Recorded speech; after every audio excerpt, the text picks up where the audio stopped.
Hey guys, I want to do a bit of a matcha brain dump.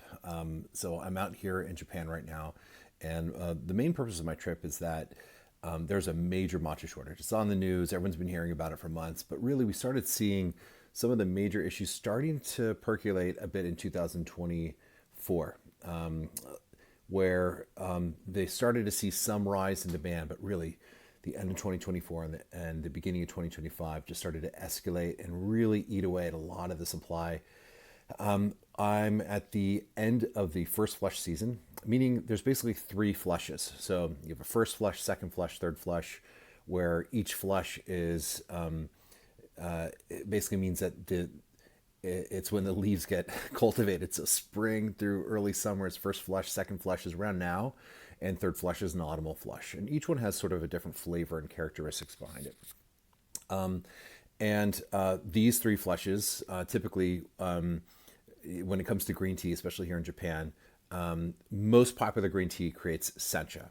And then if you're going to make matcha, there's several phases that it needs to go through. One is it goes through a shade grown process to really make that tea plant, the Camellia sinensis, really fight for chlorophyll, and that's what gives it that delicate and bright, beautiful green color. And then after they shade it for about 2 weeks, then they harvest it. They start to process it in a way that they start to steam the leaves, gets the leaves really soft and tender, and they sterilize it, they clean it.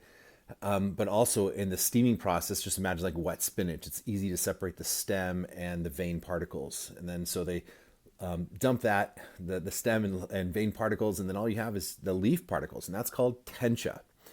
And then from tencha, they grind it. And there's several different ways of grinding it. So that's kind of the geeky stuff that comes into making matcha. And there's obviously different classifications of high quality teas depending on the origin, the terroir, the cultivar that's used. So all those play into it. And then, of course, how is it ground? Is it stone ground? Is it ground with pulverization or a grinding process that's machine pulverization? There's many different ways of making matcha. And then what makes ceremonial grade matcha? This is really what I want to touch on, is that there's tremendous farmers, like incredible farmers that are here in Japan. When I was invited here 10 years ago, and I talk about this in my book, when I was invited here 10 years ago, one of the things that I realized by the government of Japan that a lot of the farmers I was working with was an aging population. They were in their 60s, and there was major concern, like what's going to happen is the younger generation that's moving to these major cities like Tokyo, how are they going to get involved? How is this going to be passed on? So you have these farmers that have been crafting amazing types of teas called sencha, gyokuro, kukicha, hojicha. There's a variety of other ones.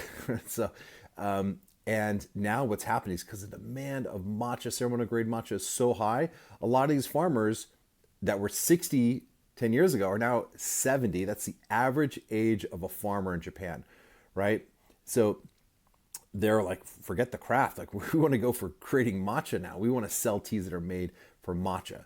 So typically, because we're a manufacturer, one of the things that we find is that there's bottlenecks in supply chain. There's bottlenecks in production. And meaning like there's some sort of squeeze in one area. But now in the matcha industry, there's squeezes everywhere. There's constraints everywhere. And it starts with creating tencha. There's very little manufacturing organizations that create tencha. You're on an island. Japan is an island, so there's very limited space in terms of creating high quality matcha. And so that's one constraint. So the people that are making just the tencha equipment are 3 years behind. So they have countries now that are trying to get into the game, such as Vietnam and China. China's been playing in the matcha space for a while, and other countries that like Brazil and Argentina and major other countries that are trying to get into this game. And so how do we find it? How do we find matcha? So two things. One, we've been working with these incredible suppliers for years, these incredible farmers for years. So we started to do a little bit of due diligence, and we started to realize, okay, let's also broaden our scope. Let's broaden some of the farmers that we started that we're engaging with, just in case we're running into supply issues. And so the farmers initially sent us samples a few months ago, and some of them met our standards. A lot of them did not. But the ones that did set standards were like, okay, you know what? These are actually pretty decent. We're curious when the crop does, when you're finished with the first flush and you finish the final process. We'd like to accept some contracts together. And initially they were like, great, game on. Then as we got closer, realized they're not taking new customers. And over and over again, people are saying it's not just us, like they're just not accepting new customers. So we went back to our original supplier and we're like, hey, let's double down on our relationship. Let's really strengthen what we're doing here. We're already getting a just incredible matcha from you. Let's do more. And I came out here to Japan just to continue to solidify those relationships that we have.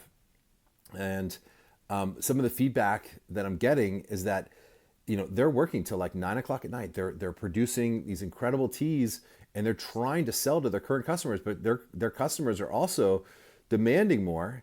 And there's new customers that are coming in and they're pushing those customers out. So I want to make sure while I'm here, two things. One, we have a steady, strong supply. And two, they're not lessening the quality of the matcha that we're getting, that we're continuing to get really high quality matcha. It's so valuable and so important. And one of the things that we're going to start seeing in the marketplace, I just want to be mindful of and share, is that it's really important that these stages of matcha goes through this process where it's sencha, then it's shade grown. Sencha is a beautiful green tea, then it's shaded, and then it's tencha, and then stone ground into matcha. So what's happening is a lot of producers now are skipping those steps and they're getting what's called mocha, right? Which is basically, mocha is like a way of bypassing tencha, and it goes straight from harvest, not even shaded often cases, and just immediately in a hiracha state or like a semi-processed state, and then delicately, very, very delicately baked, and then ground. So what you did was, with mocha, you get a really nice color, but you get no other flavor and no other like amazing attributes, like with that umami, that incredible flavor profile that you get with a high quality ceremonial grade matcha. So we're met with constraints from production to the equipment to producers, that aging population, to the high demand that matcha's calling for right now. And how do we do that? Well, one, as I'm out here and I'm just trying to, be kind and appreciative, and they're letting me know just that the customers are calling them, they're yelling and threatening, and it's just not our style. It's not our speed. I'm trying to think of the long game, and I'm sharing that with them. Like, we need to be thinking not just for our generation, but 10 years, 20 years, 50 years out. And we're dealing with companies that have been around for 90 plus years, in some cases hundreds or over 10 generations documented. And so we want to make sure that we're also thinking long with our relationships, and that we're doing what we can to make sure that we're representing them really well, that we're standing behind our high quality, and that we're doing whatever we can to make sure that we're supplying just the best freaking matcha and green tea and tea in general. So going above and beyond, out of our way, you're going to hear multiple stories coming in with, you're going to see some different videos and other things coming out in terms of how we're tasting and getting this in. But rest assured, we have matcha on the way. We've secured a really nice amount coming in. And so, but just the importance of relationships. It's so valuable. It's so important. And just letting people know that they want to sell their matcha. They want to do what they can to be able to get this in. And we also want to be able to be there for our customers as best as possible. But it's a process. It's a relationship.